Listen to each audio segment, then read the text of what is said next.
Bonjour à toutes et à tous, j'espère que vous allez bien, moi ça va. Et aujourd'hui je viens pour retourner une vidéo de la vie après la mort parce que c'est un vaste sujet que on n'ose pas trop explorer parce que c'est inconfortable. C'est pas confortable d'aller dans ce genre de sujet, d'aller chercher des infos. Mais moi je suis allée les chercher parce que quand on est médium etc on essaye de chercher comment les choses se passent, se vivent. Et donc eh bien sachez qu'aujourd'hui je vais m'appuyer sur mon expérience, sur mes connaissances et sur ce que j'ai vécu pour pouvoir mieux vous expliquer tout ce qui se passe après la mort.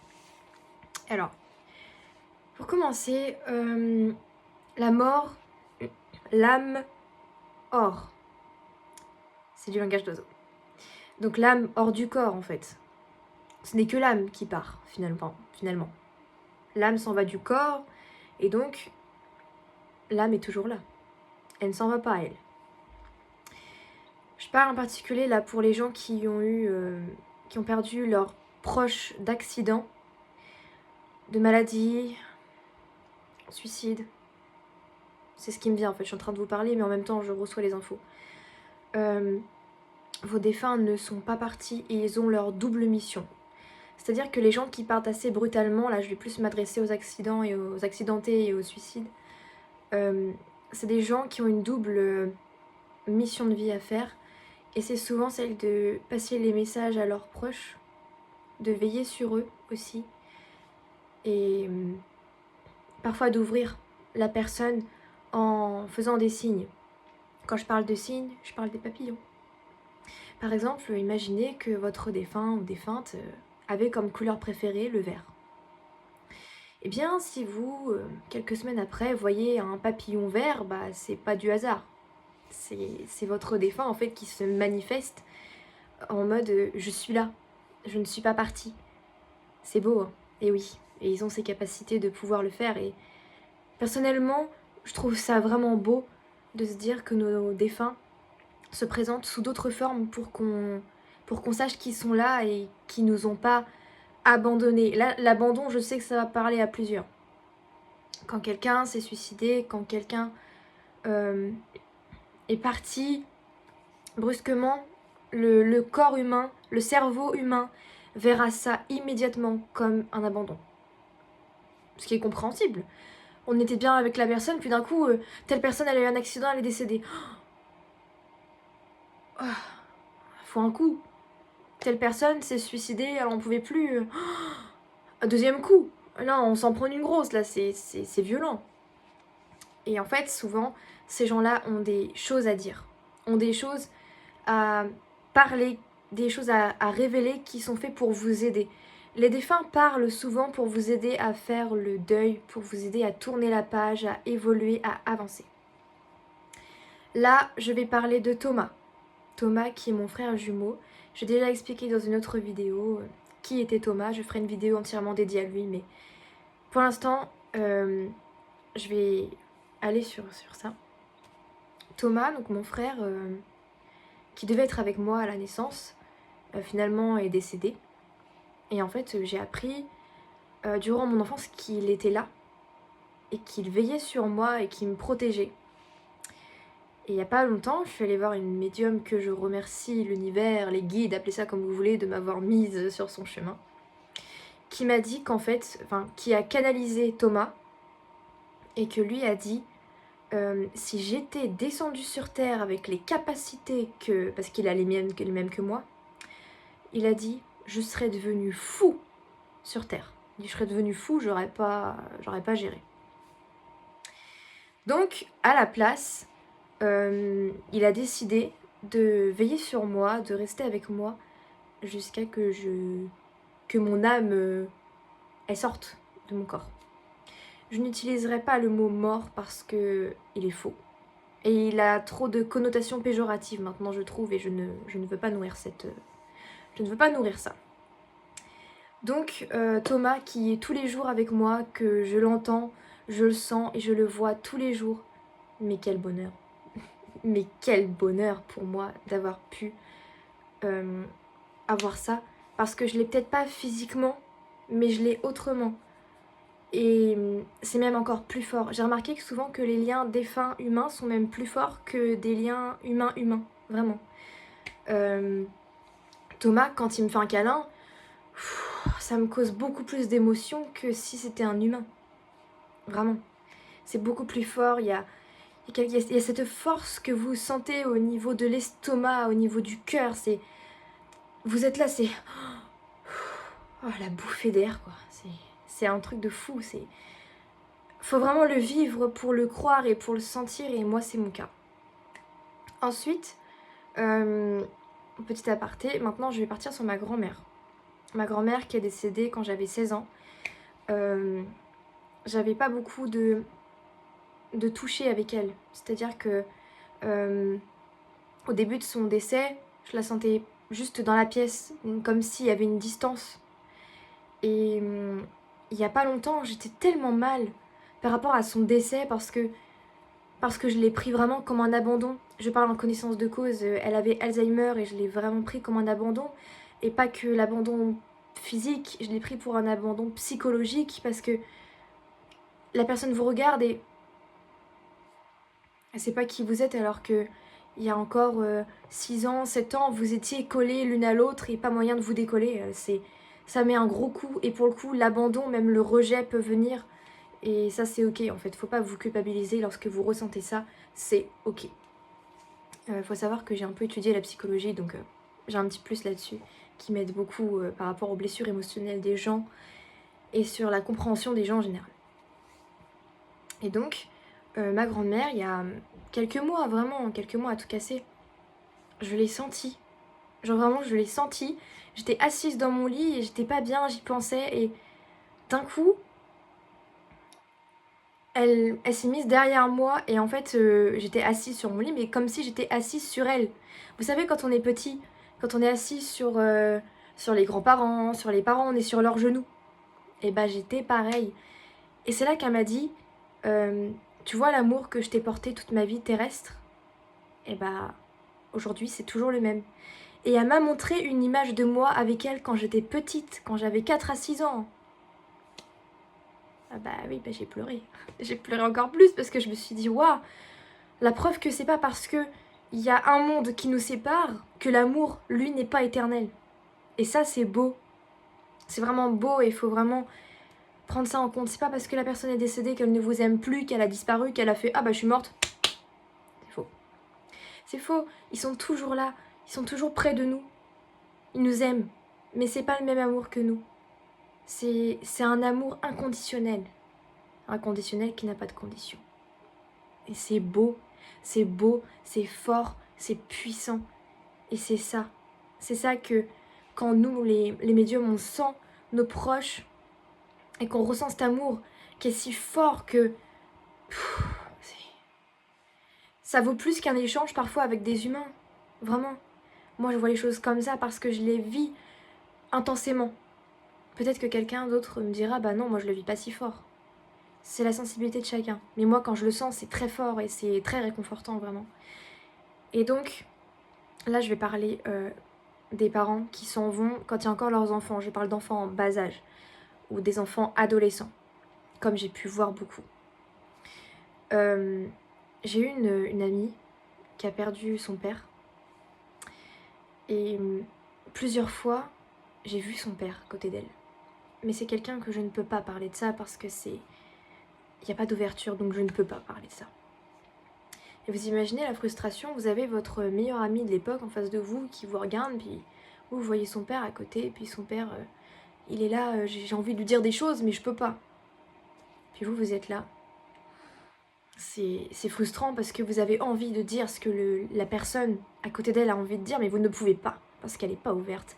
Et parce que vous risquez de vous prendre des... Tu es schizophrène, tu es cinglé. Mon cas. Je me le suis pris beaucoup de fois. Donc du coup, cette frustration de ne pas pouvoir parler, elle est là. Aussi, dans la médiumnité, c'est pas un rôle facile qu'on a non plus. Donc, ce que je veux dire, c'est que son père était là parce qu'il avait des messages à passer. Il est toujours avec elle d'ailleurs, il est jamais parti. Il a des messages à passer et il veille sur elle. Là, je l'entends dire, oui, je veille sur elle parce que je n'ai pas pu le faire sur Terre comme j'aurais voulu. Donc je le fais dans l'invisible. Plus discret, mais fait quand même.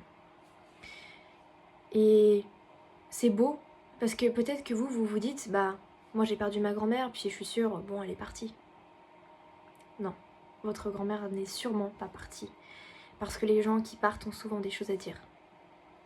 Des choses à dire, à vous conseiller. Et pour ça, je vais vous renvoyer à une série qui est bien connue, mais qui, mon Dieu, résume parfaitement bien. Même si vous regardez 2-3 épisodes, vous comprendrez tout ce monde. C'est Ghost Whisperer, qui est quand même une série qui date d'il y a longtemps. Hein. Mais pourtant, bah moi en fait, c'est comme ça que j'ai réussi à comprendre mon rôle. C'est comme ça que j'ai compris comment je voyais les choses, comment elles se passent. Alors d'un médium à un autre, ça sera différent. Mais moi, la vision de comment ils l'ont fait, c'est exactement comme ça que je la vis. Donc ça m'a permis de mieux comprendre mon rôle par rapport aux défunts et aux humains, et permettre de dédramatiser un peu tout ça. Parce que c'est vrai qu'on a tendance à vite être dans le... Ah mais c'est saoulant, bah oui mais c'est fatigant, bah oui mais si, bah oui mais ça. Et en fait, quand on voit à quel point on fait du bien aux gens, bah... ça vaut tout l'heure du monde, encore une fois. Mais donc tout ça pour en revenir que c'est pas parce que quelqu'un est décédé qu'il a fini son travail. C'est pas parce que... Je dis une bêtise, hein, ça se trouve, je vais mourir dans 4 ans. Puis peut-être que mon rôle, ça sera de veiller sur ma mère. Peut-être que mon rôle, ça sera de veiller sur mon père. Sur mon petit ami. Je ne sais pas. Je sais pas et je veux pas savoir. Je peux pas savoir. Mais tout ça pour vous dire que souvent, il y a des doubles missions derrière. Le cas de mon frère qui a dit qu'il resterait là jusqu'à que je parte. Parce que j'ai une mission, parce que je vais avoir besoin d'être guidée, parce que j'ai besoin d'une présence avec moi qui est très concrète et en qui j'ai vraiment confiance pour m'aider. Et donc, voilà. Cette phrase, j'entends, la mort n'arrête pas l'amour. Mais c'est vrai. On ne sait pas à quel point c'est vrai, mais la mort n'arrête pas l'amour. Et franchement, là, quand je m'arrête comme ça, c'est parce que je capte quelque chose. Ou un message, même en défunt. Mais je pense vraiment qu'il est temps qu'on remette les croyances à l'heure. Parce que on a trop de fausses croyances et du coup on se conditionne dans des choses, on se fait du mal, on souffre. Alors que finalement, on va vers les gens qui sont ouverts, puis qui nous disent ah bah tiens, telle personne elle est à côté de toi. Et puis vous allez dire mais pourquoi elle est là? Bah parce qu'il faut qu'elle t'aide à faire ci, à faire ça. C'est un truc de fou. C'est un truc de fou à vivre. C'est pour ça que je suis contente d'être médium. J'ai eu beaucoup d'années où est-ce que j'arrivais pas à accepter. Mais finalement aujourd'hui je suis tellement contente de l'être. Parce que cette aide qu'on donne aux humains et en même temps aux défunts, parce qu'il y a des défunts qui sont... Imaginez, vous avez perdu votre père et votre père, vous vous dites purée, j'ai pas eu le temps de lui dire ci, j'ai pas eu le temps de lui dire ça, c'est parti tellement vite. Et puis vous allez voir quelqu'un qui vous dit bah votre père il est à côté de vous, il dit ci, il dit ça. Il vous dit de continuer à vous battre pour telle cause et que le médium en face ne sait même pas de quelle cause elle parle, juste elle fait le canal. Ça change tout.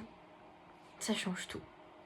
Je le fais parce qu'on me l'a fait et je ne vous dis pas à quel point c'est le bonheur depuis qu'on me l'a fait. Pour mon frère, pour Thomas, quand j'ai appris qu'il était là finalement, qu'il est jamais parti, ma peur d'abandon, elle s'est envolée. L'abandon des gens en général s'est envolé parce que je me suis dit mais tout le monde pourrait m'abandonner, de toute façon il est là. Il est là, il me soutiendra, il m'aidera. Et vous le sentez quand c'est ça. Et c'est puissant, c'est vraiment puissant. Et moi, je viens vous partager tout ça parce qu'il est temps que vous sachiez que vos proches sont là. Toi qui es en train de regarder ma vidéo, qui te dit qu'à côté de toi, il n'y a pas ta soeur, ton frère qui est décédé, ton père, ta mère, qui te regarde en mode « J'espère qu'un jour, tu feras la communication avec moi pour qu'on puisse parler parce que j'ai des choses à te dire, parce que j'ai tant de choses à t'expliquer, parce que je veux te guider pour que tu ailles mieux, pour que tu fasses ci, pour que tu fasses ça. » On ne sait pas. Encore l'exemple, mon grand-père il y a pas longtemps qui est venu et qui me parle de douleurs articulaires, musculaires. Et puis j'entends Thomas qui me dit oui, il faut de l'huile essentielle d'eucalyptus. Je le regarde, je dis attends, l'eucalyptus c'est quand même utilisé pour la gorge, les problèmes d'hiver, les états grippaux. Je dis bon, qu'est-ce que tu me racontes? Et je suis allée chercher plus loin, je suis allée chercher vraiment, je me suis renseignée et effectivement, eucalyptus citronné qui sert également pour les gens qui vont avoir des problèmes d'arthrose, de l'arthrite, des problèmes musculaires, des tendinites, des entorses. Et là je me suis dit waouh, waouh, merci Thomas pour l'info. Et donc voilà, maintenant on peut agir en conséquence. Parfois il suffit juste d'une connaissance et tout explose et c'est ça qui est génial. Voilà, je voulais vous parler de ça. En conclusion, la mort c'est pas la mort. Faut changer sa vision. Et vos défunts sont avec vous. Et si vous êtes bien là, dans l'instant présent, et que vous respirez comme ça, peut-être que vous le sentirez. Qui sait? Peut-être que vous le sentirez, comme peut-être que vous ne sentirez pas, mais peut-être que vous ressentirez de l'air passer. Peut-être que vous verrez un papillon qui va voler, puis qui va avoir la même couleur que votre défunt qui l'aimait, qui fait « Coucou, je suis là !» Voilà. Il faut s'ouvrir, les messieurs, dames, il faut s'ouvrir à tout ça. C'est là où est-ce qu'on va, en fait. C'est là où est-ce qu'on va, c'est l'avenir, c'est... Les gens s'ouvrent de plus en plus à ces sujets parce qu'ils en ont besoin, parce que il faut être aussi dans toute cette ouverture, même pour soi, le développement de soi, pour l'amour de soi aussi, l'amour des autres, et ça peut grandement aider, vraiment je pense. Voilà. Donc je vous laisse mon mail en description en barre d'infos. Si vous avez des questions, n'hésitez pas. Et j'espère que vous aurez mieux compris. J'essaie d'expliquer avec mes mots, j'essaie de m'appuyer sur des expériences, sur des choses que j'ai vues, que j'ai lues, que j'ai entendues.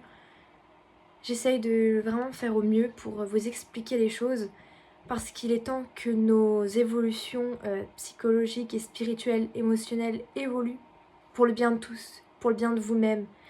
Et si vous ne faites pas pour vous, faites-le au moins pour vos proches.